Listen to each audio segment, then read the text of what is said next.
Assalamualaikum warahmatullahi wabarakatuh. Waalaikumsalam warahmatullahi wabarakatuh. Kami dari kelompok 8 akan mempresentasikan materi kami yang berjudul Teori Fenomenologi. Adapun saya Haryansyah Batara Alodeum sebagai moderator dan presentator ketiga, dan di samping saya Nurmadia sebagai presentator pertama dan Sri Reski sebagai presentator kedua. Saya persilakan kepada Nurmadia untuk membacakannya. Pengertian fenomenologi.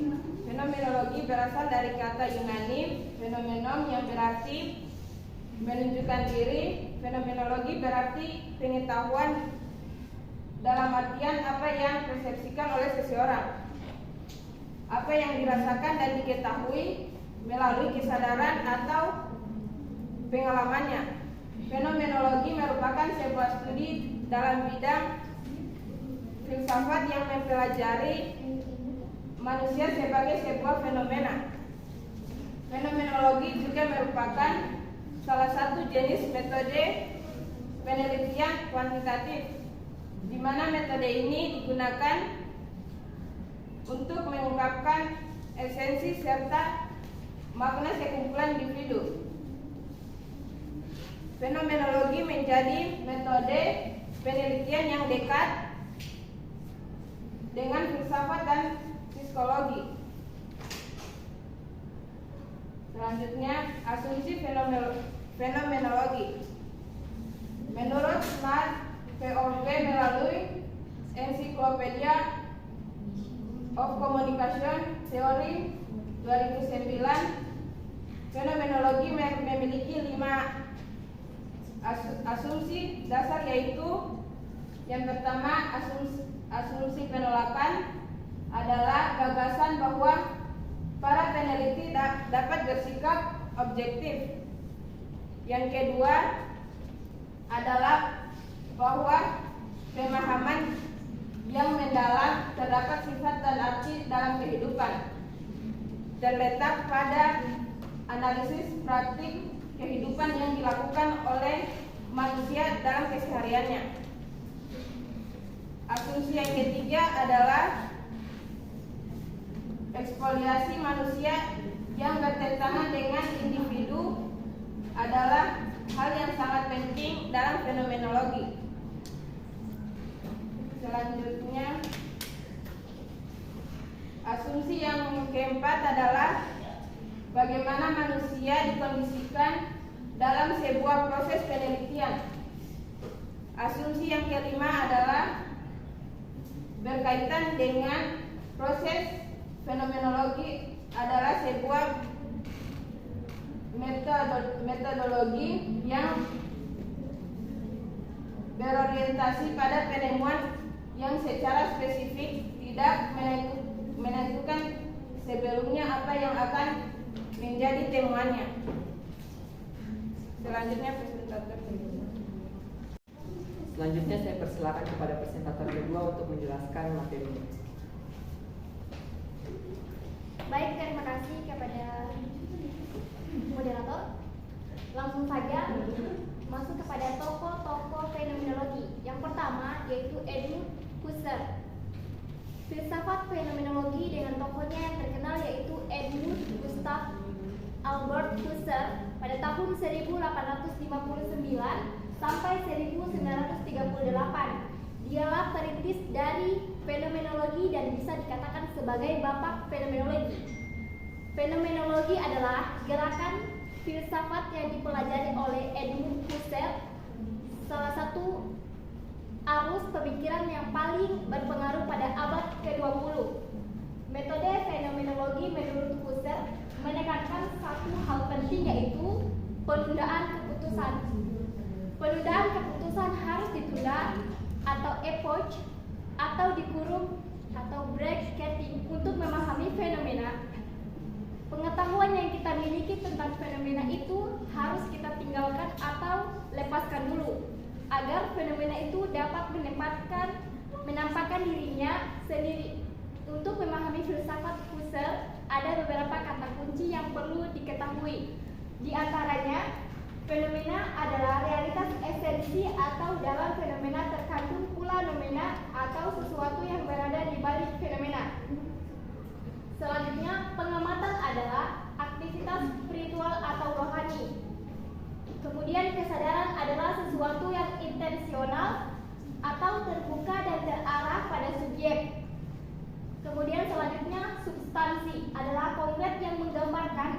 dengan struktur kenyataan dan sekaligus bisa terjangkau. Yang kedua, Maurice Merleau-Ponty.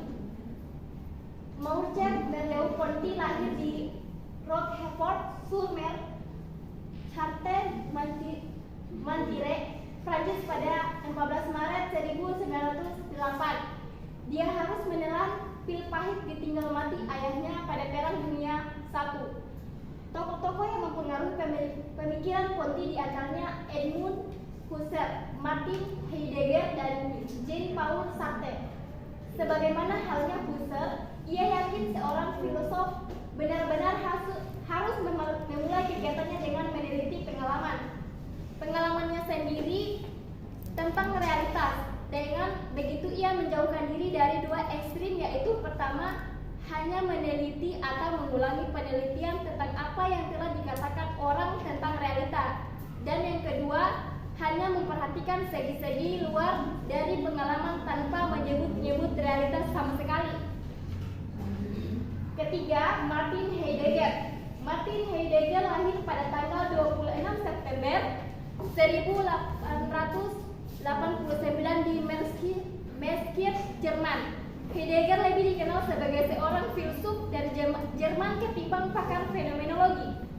Menurut Heidegger, manusia itu terbuka bagi dunianya dan sesamanya.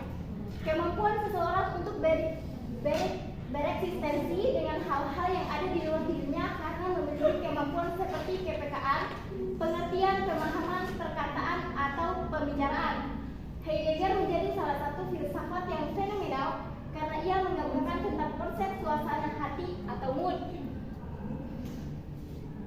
Konsep inilah yang menguatkan pendapat banyak orang mengenai sesosok orang yang mampu melihat nomena dan fenomena. Kemudian yang keempat ada Jean-Paul Sartre. Menurut Sartre, kesadaran adalah kesadaran akan objek. Hal ini sejalan dengan pemikiran Husserl. Dalam model kesenjangan versi Sartre, pemain utama dari kesadaran adalah fenomena. Kejadian dalam fenomena adalah kesadaran dari objek. Dalam kajian psikologi, Sartre mengkritik beberapa teori, seperti teori psikoanalisis. Sartre berpendapat bahwa teori psikoanalisis hanya melihat tindakan-tindakan manusia sebagai simbol-simbol bermakna. Kesalahan utama psikoanalisis tersebut menurut Sartre adalah karena mereka menempatkan kesadaran berada di luar dari simbol atau tindakan itu sendiri, yakni sebagai sesuatu yang berada di baliknya.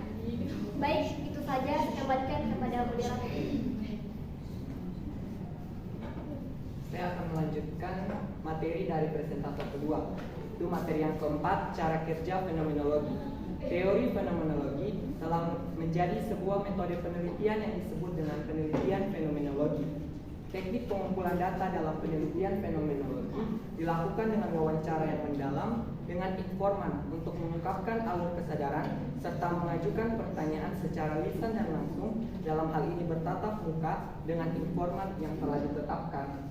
Hal tersebut dilakukan dengan tujuan untuk memperoleh informasi secara lengkap, mendalam dan komprehensif sesuai dengan tujuan penelitian, serta mencari tahu tentang topik permasalahan yang dapat diangkat berkaitan dengan orang-orang sekitar tempat penelitian.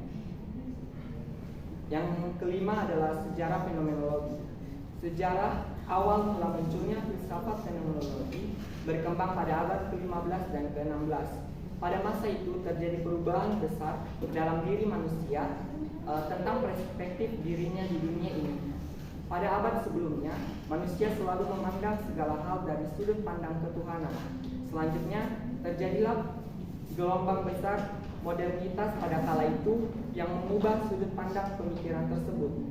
Seperti telah disebutkan sebelumnya, bahwa fenomenologi tidak dikenal setidaknya sampai menjelang abad ke-20, di mana pada abad ke-18 menjadi awal digunakannya istilah fenomenologi oleh Johann Heinrich Lambert, pengikut Christian Wolff. Sesudah itu, filosof Immanuel Kant mulai sesekali menggunakan istilah fenomenologi dalam tulisannya, seperti halnya Johann Gottlieb Fichte, dan G.W.F. Hegel. Pada tahun 1889, Franz Barthenau menggunakan fenomenologi untuk psikologi deskriptif, dan dari sinilah awalnya Edmund Husserl mengambil istilah fenomenologi untuk pemikirannya mengenai kesenjangan. Materi yang keenam adalah kelebihan dan kelemahan teori fenomenologi. Adapun kelebihan dari fenomenologi dalam melakukan penelitian yaitu yang pertama, fenomenologi akan mampu menjelaskan sesuatu dari realitas subjektif. Yang kedua, sebagai metode penelitian sosial. Yang ketiga, fenomenologi digunakan sebagai alat analisis terhadap fenomena sosial. Yang keempat, fenomenologi dan realisme metafisik mengakui adanya kebenaran empirik etik yang memerlukan akal budi untuk melacak, menjelaskan, serta berargumentasi.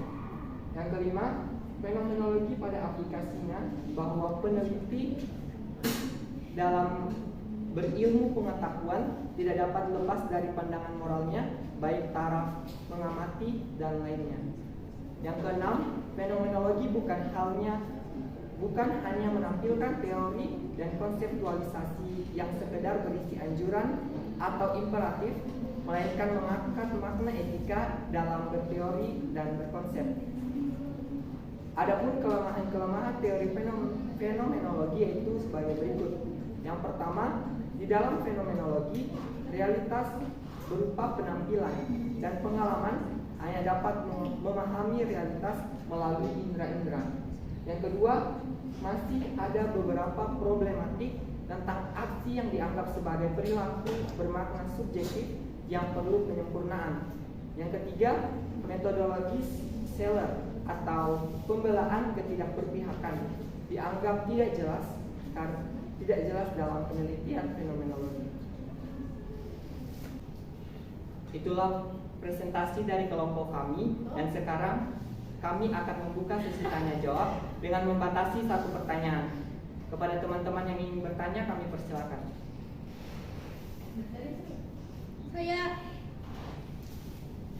Ya, Amelia Karisa Tangket Asik, kami persilakan. Terima kasih atas kesempatannya. Baiklah, saya langsung saja. Pertanyaannya itu, jelaskan bagaimana kesadaran adalah sesuatu yang intensional atau terbuka dan terarah pada subjek. Terima kasih. Baik, terima kasih atas pertanyaannya, dan akan langsung dijawab oleh presentator kedua. Kepada Sri Resti, saya persilakan. Baik, terima kasih. Langsung saja. Intensionalitas sendiri berarti kesadaran yang selalu mengarah pada sesuatu atau consequent on something, seperti kesadaran akan waktu, kesadaran akan tempat, dan kesadaran akan eksistensi diri sendiri. Dengan demikian, fenomenologi adalah upaya untuk memahami kesadaran dari sudut pandang subjektif orang terkait. Pendekatan itu tentu saja berbeda dengan pendekatan ilmu pengetahuan saraf yang berusaha memahami cara kerja kesadaran manusia di dalam otak dan saraf, yakni dengan menggunakan sudut pandang pengamat. Neuroscience lebih melihat fenomena kesadaran sebagai fenomena biologis, sementara deskripsi fenomenologis lebih melihat pengalaman manusia sebagai ia mengalaminya, yakni dari sudut pandang orang pertama. Itu saja, saya kembalikan kepada moderator. Apakah jawaban dari kelompok kami dapat diterima? Ya, saya terima. Terima kasih. Baik, itu saja presentasi dari kelompok kami. Sebelum kita akan membacakan kesimpulannya. Kesimpulan yang pertama, fenomenologi termasuk pada pendekatan subjektif atau interpretif. Istilah fenomenologi dapat digunakan sebagai istilah generik untuk merujuk kepada semua pandangan ilmu sosial yang menempatkan kesadaran manusia dan makna subjektifnya sebagai fokus untuk memahami tindakan sosial. Fenomenologi berupaya untuk mengungkapkan dan memahami realitas penelitian berdasarkan perspektif subjek penelitian. Dan kesimpulan yang kedua, fenomenologi sebagai bidang disiplin filosofis memiliki beberapa asumsi dasar yang berakar dari asumsi epistemologi, serta asumsi ontologi. Dan keduanya memberikan kontribusi dalam menjelaskan dasar-dasar pendekatan filosofis untuk memahami berbagai fenomena sosial. Kesimpulan yang ketiga adalah tujuan dari adanya penelitian fenomenologi untuk mengamati, memahami, menggali lebih dalam serta memberikan gambaran-gambaran atas kejadian yang dialami oleh orang-orang yang biasa dalam situasi tertentu. Itu saja presentasi dari kelompok kami, dan saya tutup dengan ucapan wassalamualaikum warahmatullahi wabarakatuh. Waalaikumsalam.